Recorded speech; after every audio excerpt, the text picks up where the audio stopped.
Hoje vou trazer um vídeo diferente. Provavelmente vocês estão esperando uma aula de imunologia clássica, mas eu vou trazer um pouquinho mais de poesia, romantismo para uma ciência que, na verdade, é uma ciência que permite isso, porque justamente por ela ser etérea. Eu costumo dizer para meus alunos que para estudar imunologia você tem que ter fé, porque senão você não acredita nesses eventos que ocorrem tão misteriosos dentro do nosso organismo. Então esse é um convite para você sonhar, para você imaginar, criar dentro de você imagens mentais que podem nos ajudar a entender melhor esse processo e trazer, na verdade, para a prática, né, do dia a dia, das coisas mais simples, porque são elas as coisas mais simples, as mais complexas de se entender. E a imunologia ajuda a fazer isso. Eu espero que vocês gostem, alguns vão achar inclusive engraçado, mas é justamente isso que eu quero provocar esse sentimento. Acho que no Brasil está precisando um pouco disso, a gente ainda está muito preso às necessidades básicas, trabalho, alimentação, segurança, e eu quero mostrar para vocês que se essas necessidades básicas estiverem supridas numa sociedade como um todo, para todos, nós vamos também ter tempo de sonhar e de fazer esse caminho pelo universo. Desculpem aí os barulhinhos, mas isso é natural de uma casa. Um beijo para vocês. Camila sempre foi uma criança desejada. Foi planejada em um momento em que o universo conspirava a favor. Na ocasião, eu fazia o curso de imunologia em Paris e estudava as relações imunológicas do homem sem o meio, e nada como imaginar essas células deste sistema em ação em um cenário que muito se assemelha aos filmes de Spielberg.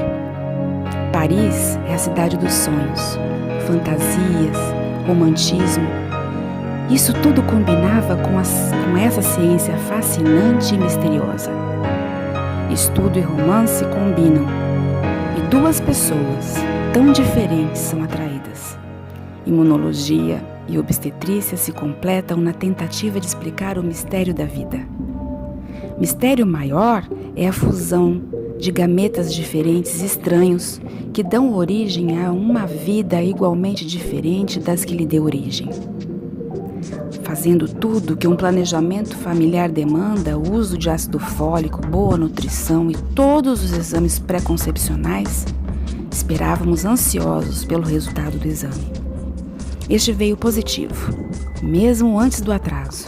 Ai, bendito beta-HCG!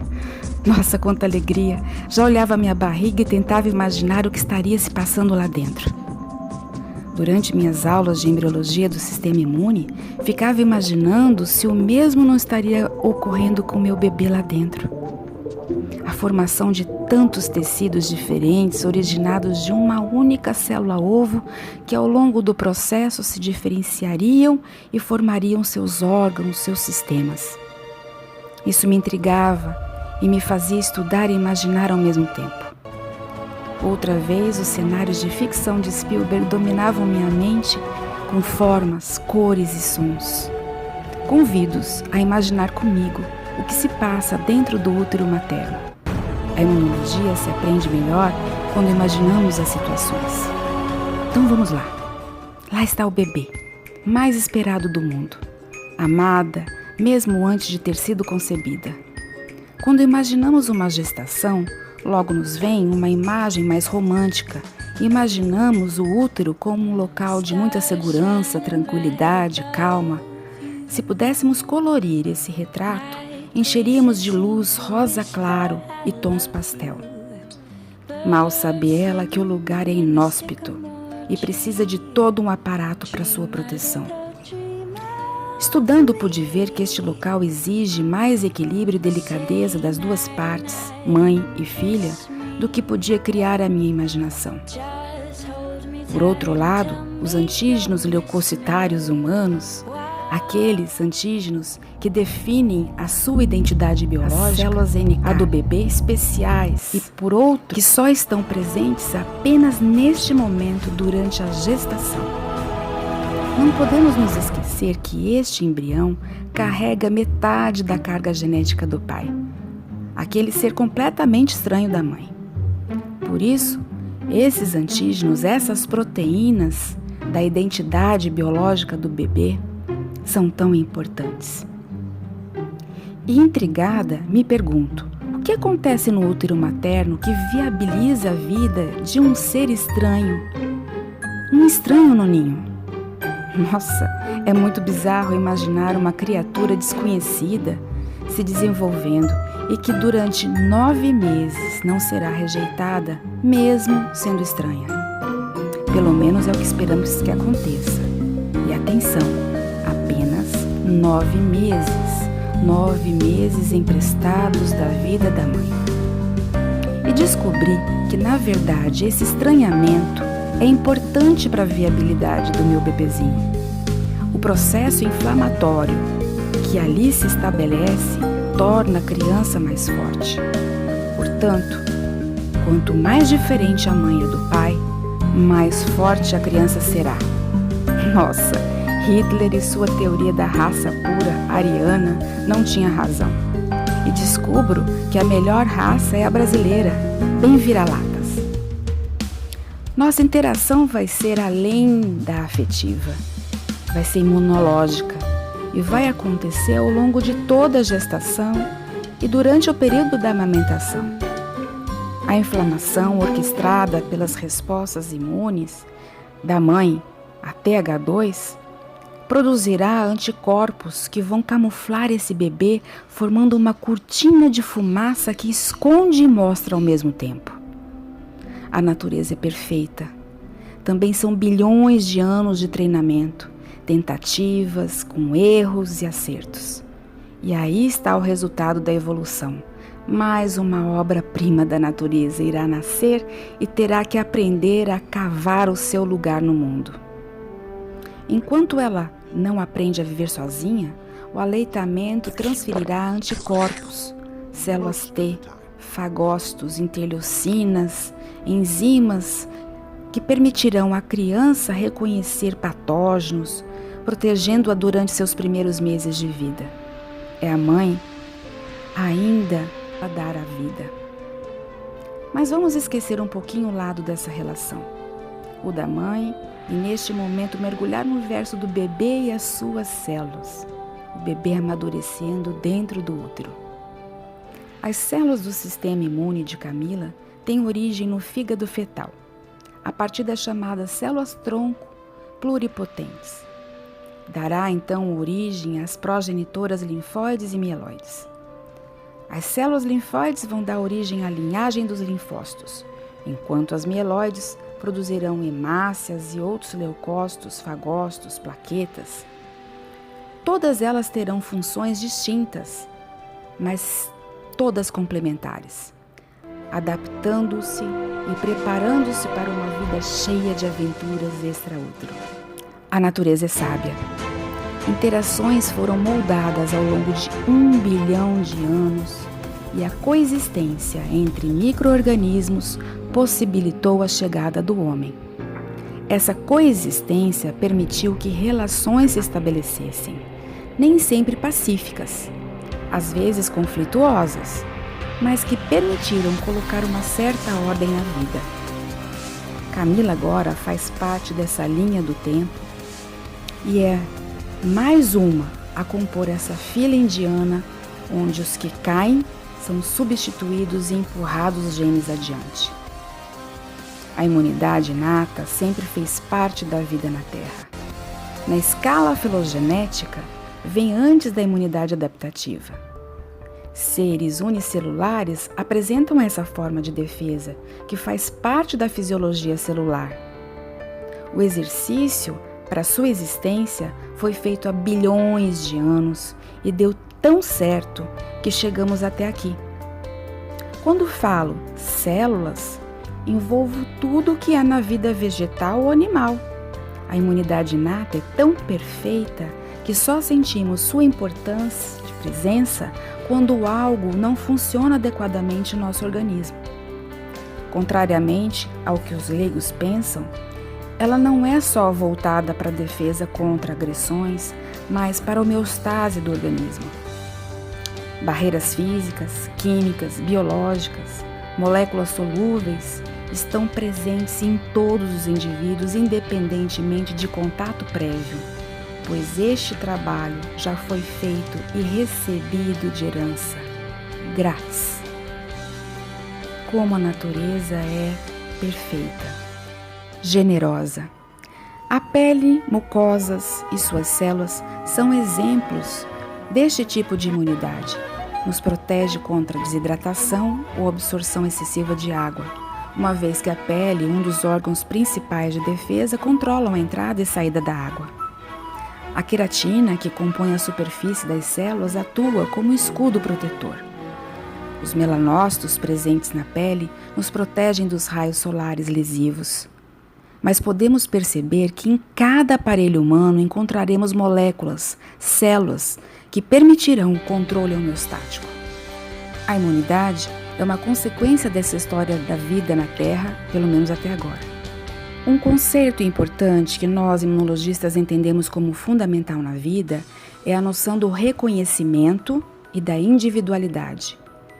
Isso vai ser crucial para a compreensão de todo o resto. Este também se iniciou há bilhões de anos, com o comportamento de cada unidade celular em indivíduos unicelulares e também pluricelulares. Montar e manter indivíduos faz parte da imunidade inata e também da homeostase, fundamental para a compreensão da vida, pelo menos nesse aspecto, o imunológico.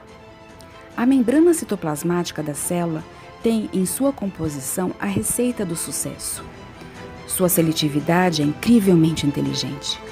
Padrões moleculares e receptores de reconhecimentos são proteínas existentes nas membranas das células humanas e também em antígenos, aqueles que são estranhos, vírus, bactérias, responsáveis pela seleção do grau de intimidade que vai existir em seus relacionamentos.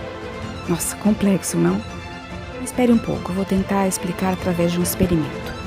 Vamos imaginar agora um ancestral longínquo de nossa heroína, as esponjas do mar, que se organizam em colônias diferentes, vermelhas de um lado, amarelas do outro.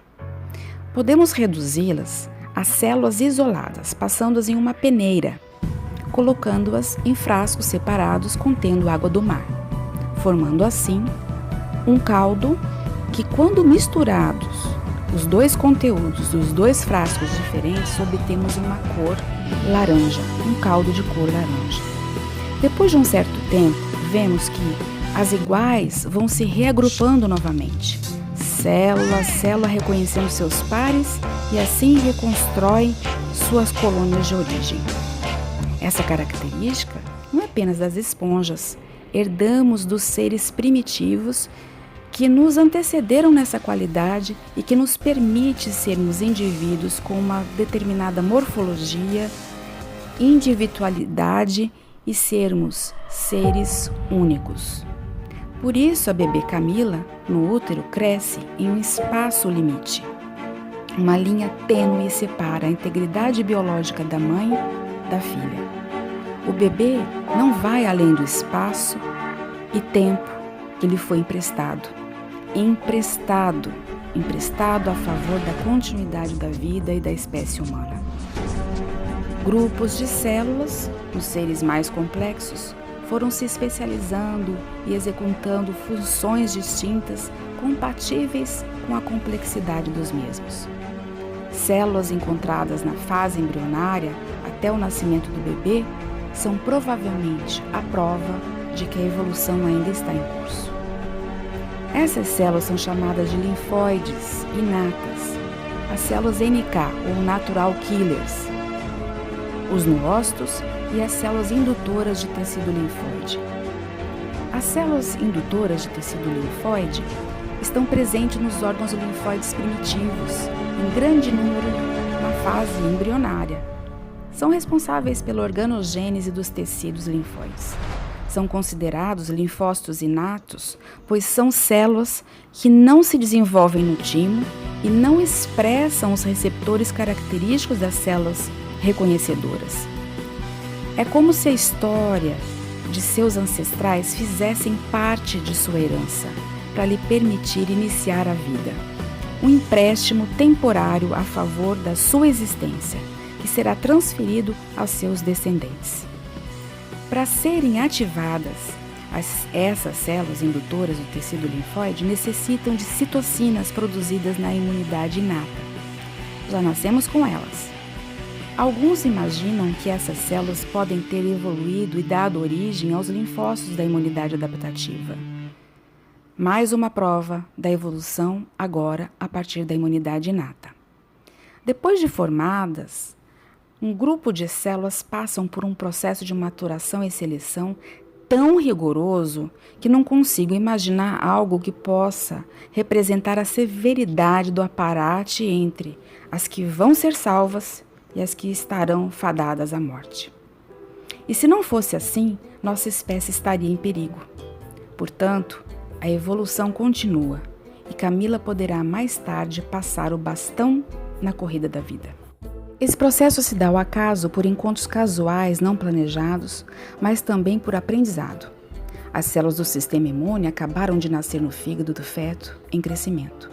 A medula óssea do bebê poderá dar continuidade a esse trabalho, quando seus ossinhos puderem dar suporte a esse processo. Essas células aprendem, mesmo sendo pequenas unidades vistas sob microscopia.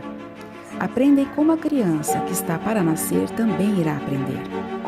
Cada jovem célula precisa se preparar para sua função futura. Migram para regiões específicas, atendendo a um chamado e, assim, iniciar seu processo de educação, antes de povoarem os locais onde executarão suas funções quando maduras. A comunicação é sempre fundamental. As chamadas interações celulares, o tete-a-tete entre as células, as citocinas, que são proteínas comunicadoras de curta e longa distância, são usados como celulares modernos. Fatores de crescimento, indutores de diferenciação, os hormônios que funcionarão como um sinal de entrada para a escola e determinará a hora de começar a aula. Nesses locais hematopoéticos, as células tronco pluripotente diferenciam-se em linhagens, dando origem à maioria das células do sistema imune. Na medula do bebê, as células tronco pluripotente darão origem às progenitoras linfóides e mieloides. E estas, as 4 principais linhagens celulares sanguíneas. As linhagens megacariocíticas, que darão origem a plaquetas, a eritrócitos, a mieloide, granulócitos, fagócitos e os mononucleares, e as linfóides, os linfócitos. A linhagem megacariocítica darão origem a grupos celulares responsáveis pela imunidade inata, aquela que herdamos. A linhagem linfóide dará origem aos linfócitos responsáveis pela imunidade adquirida, que na árvore filogenética da vida aparece nos vertebrados. Pressões seletivas direcionais, mas ao acaso, contribuíram para a evolução das espécies, ainda não bem entendida. Portanto, esses órgãos linfóides primitivos e a medula são a origem dos grupos celulares responsáveis pela relação da criança consigo mesma e com tudo ao seu redor. As células, os sistemas, eles foram se aprimorando ao longo da existência das espécies, dependendo de sua necessidade e casualidade, permitindo, agora, que Camila usufrua dessa minuciosa seleção e coexistência com o meio. Por isso, o sistema imune é considerado, como também o nervoso um sistema de relação. Eu e o mundo, onde a adaptação é a palavra de ordem para a sobrevivência. Para entender a profundidade desse raciocínio tão filosófico e provar que a ciência necessita da filosofia, vamos nos aprofundar no assunto da maturação dessas células e assim compreender como elas se reconhecem, se comunicam, trabalham de forma organizada, reconhecendo padrões moleculares diferentes. Neste universo, um grupo de células se destacam das demais e receberão uma formação diferenciada, especial e rigorosa. Vamos entender isso no próximo vídeo. Então, inscreva-se no canal, não esqueça de curtir, divulgue e compartilhe.